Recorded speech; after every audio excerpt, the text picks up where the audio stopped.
Tonight at 10, Taliban leaders make the most of their first day in full control of Afghanistan following the US withdrawal.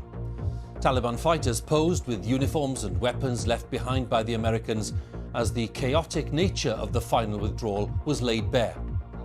We report on the equipment worth hundreds of millions of dollars destroyed by the Americans to try to thwart the Taliban.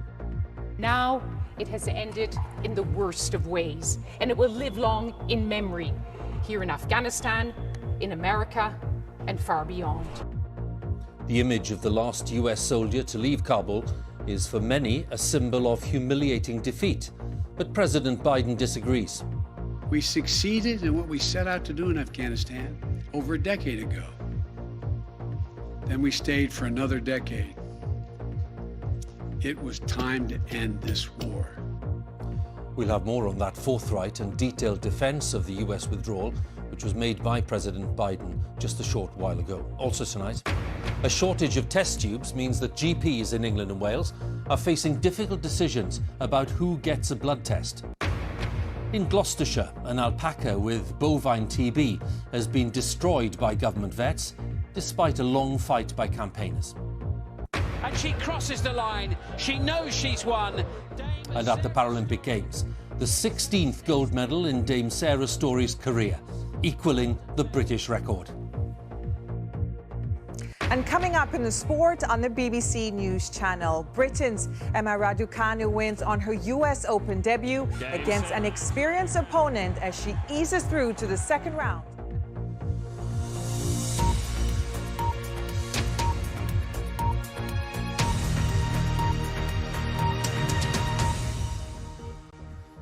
Good evening. The Taliban have been making the most of their first day in full control of Afghanistan.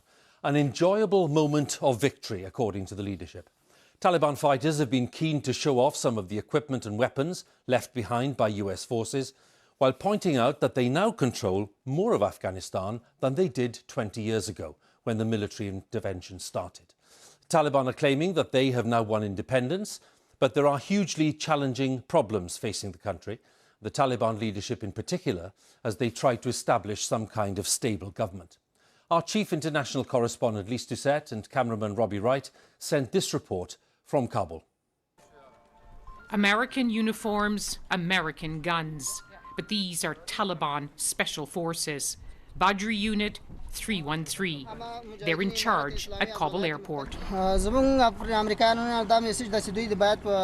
message to the Americans is they should not have any plans to attack Muslims again. Our message to all Afghans is we're going to protect them. Surreal to enter what was a US hub. Whiteboards from a moment in time, just days before Kabul fell, when US soldiers plotted an orderly pullout. This is what they left behind. Hangars full of helicopters, even Black Hawks. All disabled, destroyed, so the Taliban can't use them. The best of American military hardware, the best of its generals, were part of its longest war.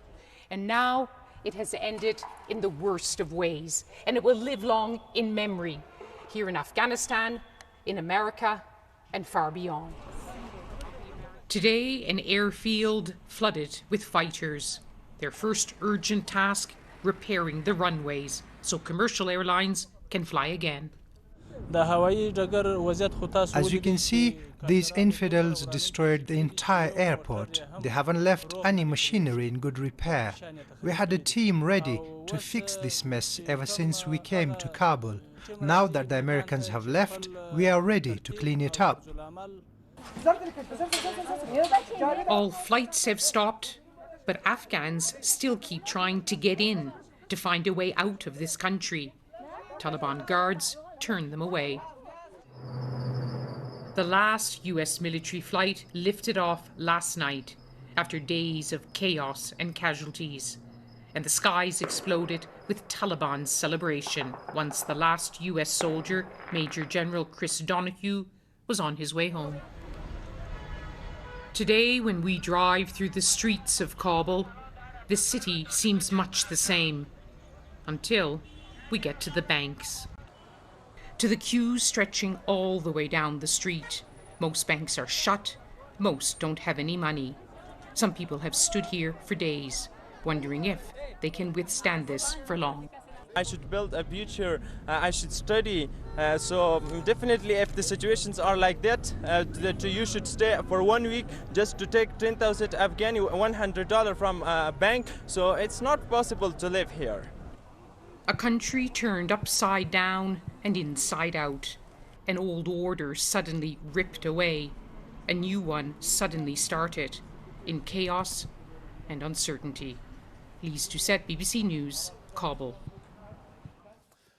Now, at the White House, within the past couple of hours, President Biden has delivered a forthright and detailed defence of his decision to order the US withdrawal.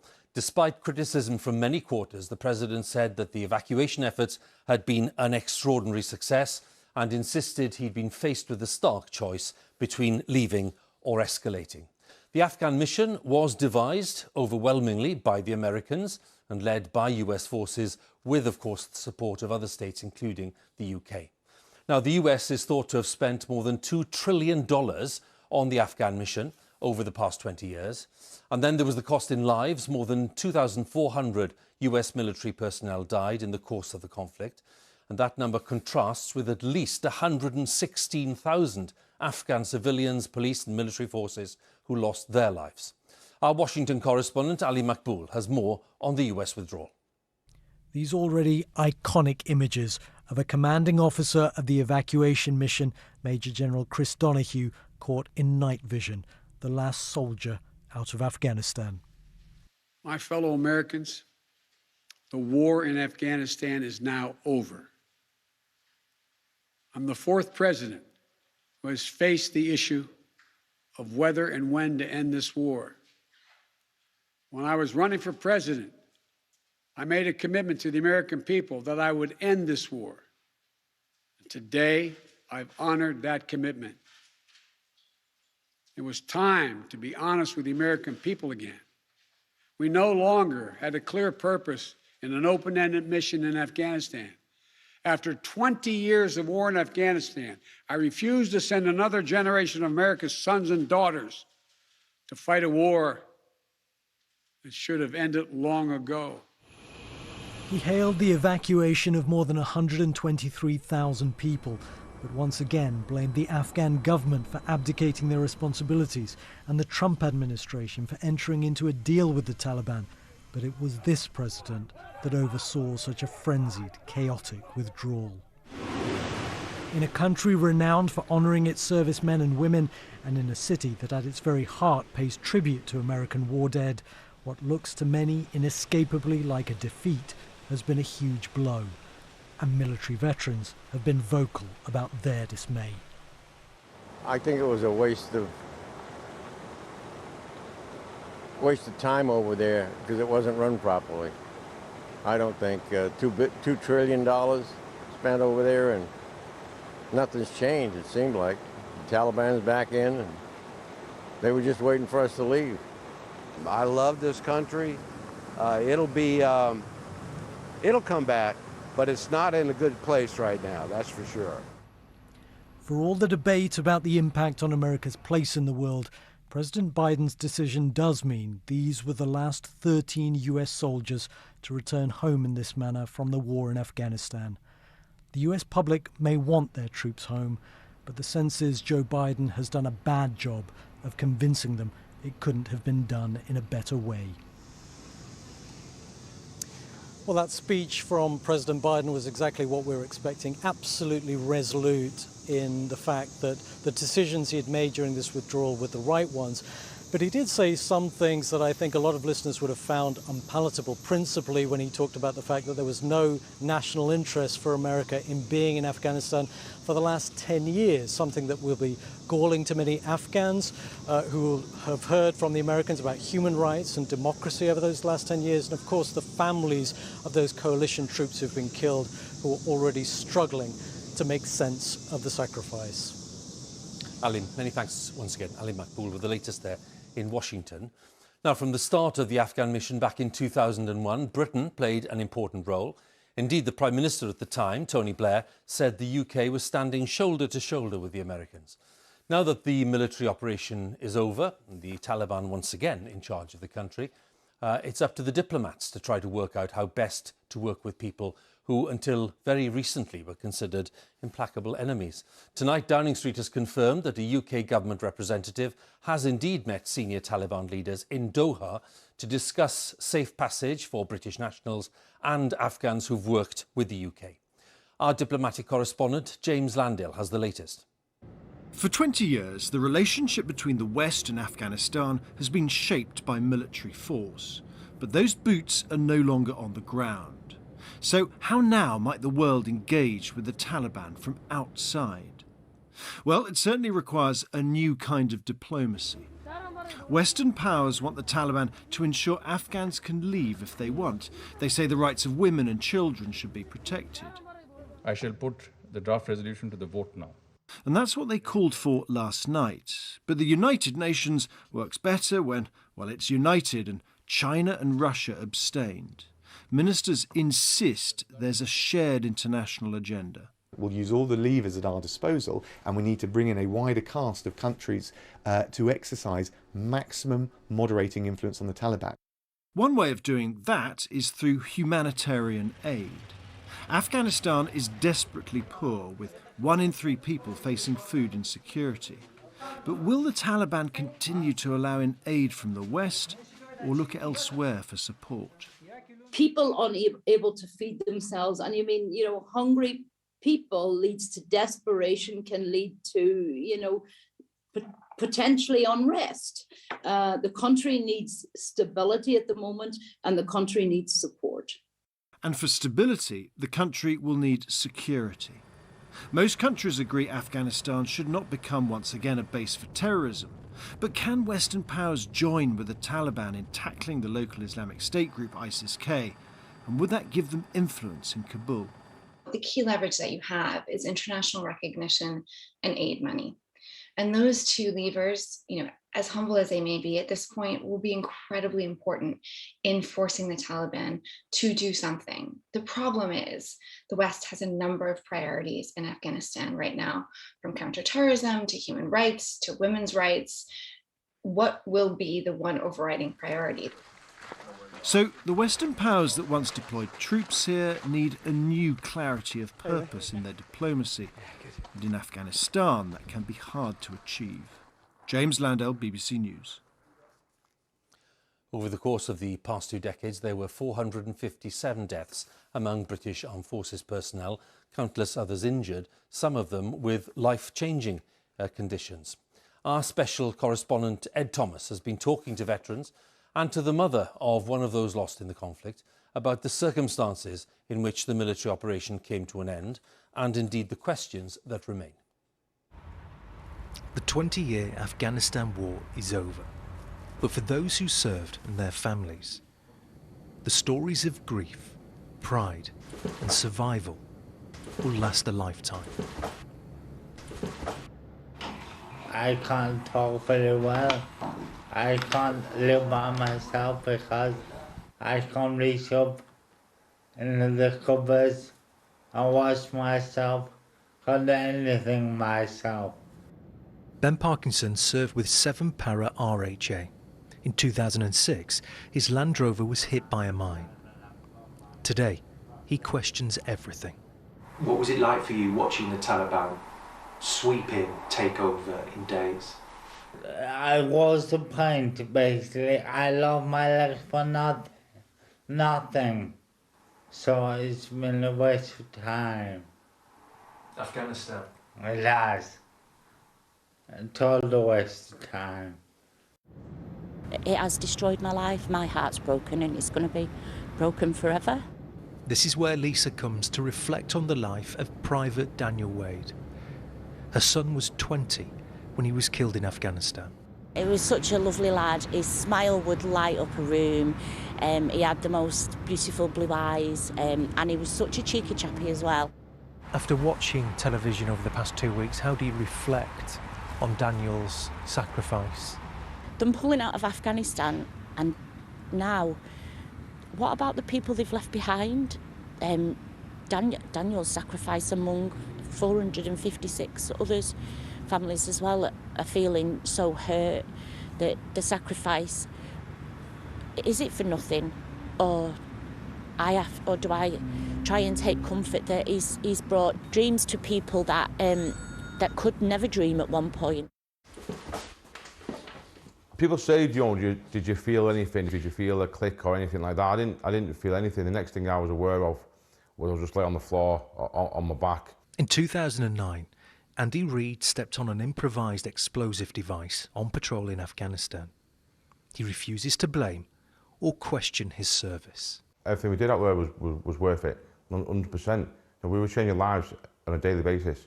Every time we went out of camp, we were putting ourselves at risk, but we were changing kids' lives, changing adults' lives, changing women's lives, young girls' lives. Them kids there now have had a taste of freedom. They've seen what it can look like, seen what democracy can look like. And I think they'll want that for the future. That was the Armed Forces veteran Andy Reid ending that report by our special correspondent Ed Thomas. Well, after all of today's news, let's go live then to the Afghan capital, Kabul, and our correspondent Sikandar Kermani. Sikandar, how do you see the challenge for the Taliban of trying to form some kind of stable government? Well, the Taliban, of course, do have some experience of being in power, but back in the 1990s, only a handful of countries around the world recognised their regime, whilst here many people have terrible memories of that time, with the sweeping restrictions preventing women from working, getting an education, for example. Now, the Taliban leadership today says that things will be very different, but many here are sceptical of those assurances, particularly in big cities like Kabul, where there's a young, more educated, more socially liberal population. That's going to be one of the major challenges for the Taliban going forward. How to convince those Afghans that they can represent them, whilst at the same time not alienating the hardliners within their own ranks. Now that we've seen the final departure of international forces, we're expecting to get an announcement on the government in the coming days. Sikandar, thanks very much again for the update. Sikandar Kermani, our correspondent in Kabul. Let's turn then to some of the day's other news. Family doctors in England and Wales are warning that they're facing difficult decisions about the allocation of blood tests to patients because of a shortage of test tubes. The NHS has decided to stop all non-urgent testing for the time being. Our health editor Huw has the story. Tubes for blood tests like these are now in short supply, and at least till the middle of September that will affect some patients. The NHS has sent out warnings that all blood tests will be stopped for the next few weeks unless they're for emergency cases, but GP leaders are frustrated. It's concerning because sometimes there isn't a very sharp dividing line between what is urgent and what is routine. And it's very difficult as a GP when you're held to account and blamed by a patient, for example, for not doing a blood test when the responsibility for it lies outside our control. In practice, tubes like this will continue to be used in some urgent cases like cancer, and also to assess whether it's safe to put patients on certain medication. But routine monitoring for a range of different conditions will be put on hold. The shortage may only last a few weeks, but even so, doctors argue it'll cause disruption. We only do tests when they are clinically indicated, and anything that we have to push down the road is then going to delay the care for another patient that we should have been seeing in that time frame. So it's a difficult one.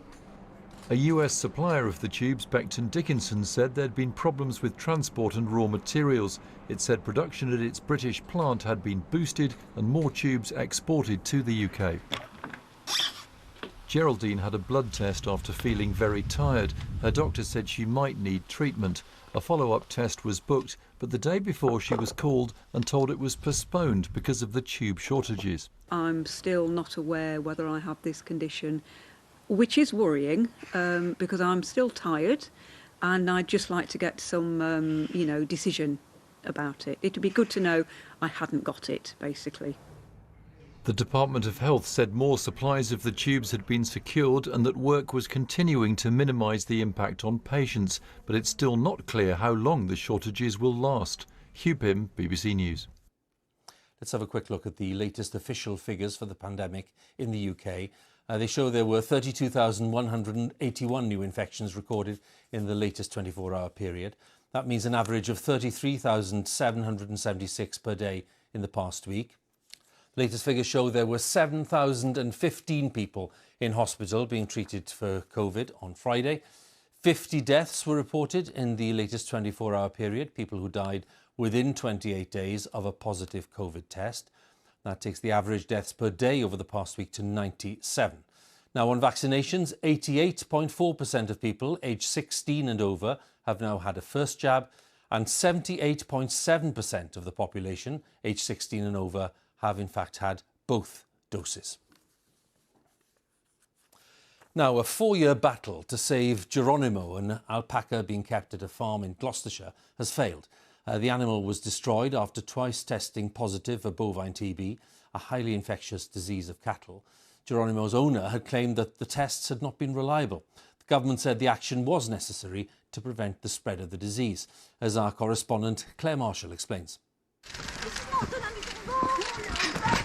This morning, the moment Geronimo's supporters had been dreading.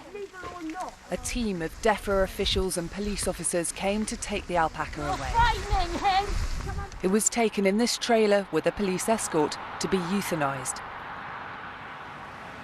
Mrs MacDonald had brought Geronimo to the UK from New Zealand in 2017. The alpaca had tested positive twice for bovine TB, but Mrs MacDonald maintains the tests were flawed. I heard that Boris Johnson has sympathy for me. Well, stuff your sympathy, Boris Johnson. Why the hell didn't you sort this out? Why am I stood here today with media, surrounded by media, and my animal was dragged off with a rope round his neck? The webcam that thousands of people around the world watched has gone, and there were lots of protest banners on these gates. They've gone as well. But no one has won this long battle. It's only highlighted the deep divide about how this disease should be controlled. In England, a key government strategy is the controversial badger cull. Tens of thousands are shot each year, and cattle testing positive are sent for slaughter, which can devastate farming businesses. We've lost around about 160 cattle. Unfortunately, when it happens, I don't like it, but I accept that if it's failed a test, if some of my cattle have failed a test, they, unfortunately, their fate is sealed. The government said it was following the scientific evidence. The results of a post-mortem on Geronimo should be released soon. Claire Marshall, BBC News, Gloucestershire. Now, one of the BBC's most experienced journalists, Sarah Rainsford, who first started reporting from Russia some 20 years ago, has been expelled from the country because she's considered by the authorities to be a threat to national security. Sarah has now been told that she can never return to Russia, a decision which the BBC says is a direct assault on media freedom. What follows is Sarah's own account of her departure from Moscow. This was the moment I discovered I was being expelled from Russia. According to a specific law, I've been designated a threat to national security, and as such, I'm not allowed into the country. Вам отказано во въезде в Российскую Федерацию бессрочно. Pulled aside at passport control, I was told the FSB security service had banned me for life. I recorded the conversation. Я знаю. Мы, соответственно, все информацию по вам уточним. I was returning from Belarus, where I'd confronted Alexander Lukashenko on the mass repression and torture of peaceful protesters. His loyal supporters rounded on me in a coordinated attack.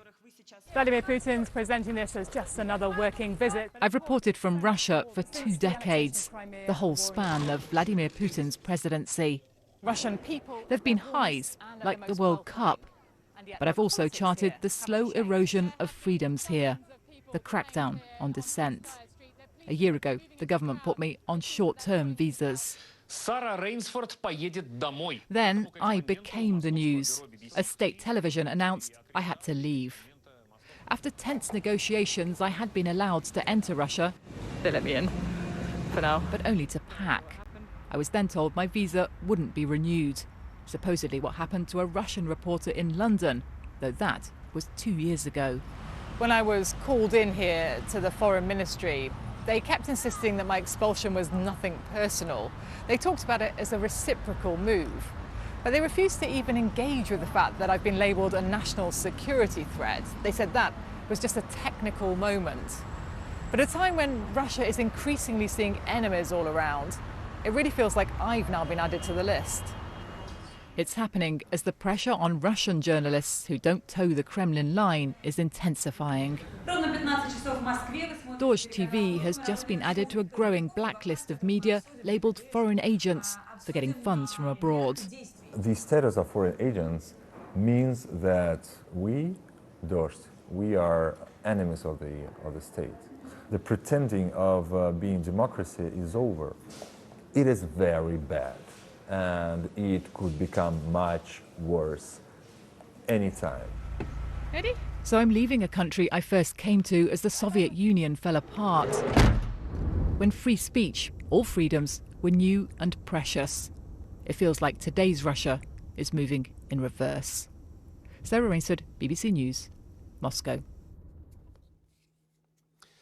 Paralympics GB have achieved 3 more gold medals on day 7 of the Games in Japan.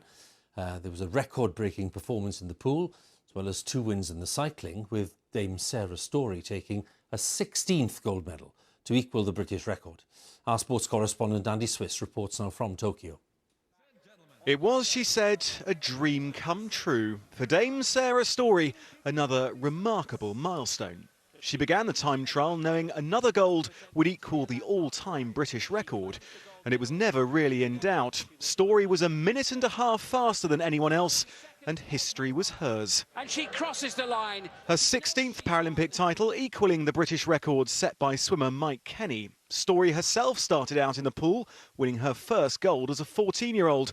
And now, nearly 3 decades later, the tears of joy flowed, to the delight of another sporting dame. She still has the amazing sort of physical ability to set new standards and push the barriers every single time the games come around. But importantly, she's still got the same passion, the same drive. Well, Dame Sarah Storey could yet make even more history. If she wins the road race here on Thursday, she'll clinch her 17th Paralympic gold, and no British athlete has ever done that. The cycling also brought a more unexpected gold. During the last Games, Ben Watson was working as a chartered surveyor. Now he's a Paralympic champion. Cue exhaustion and eventually elation. Every member of Britain's cycling team has now won a medal here. In the pool, meanwhile, there was another gold for one of Britain's breakthrough stars. Rhys Dunn surging to his 3rd title here and a new world record to boot. It's gold to Rhys Dunn! But this was the most poignant moment. Just days after arriving following his evacuation from Kabul, Afghanistan's Hossein Rassouli competed in the long jump. He finished 13th, but merely being here was a victory in itself. Andy Swiss, BBC News, Tokyo. That's it from us now, BBC One. It's time for the news where you are. Have a good night.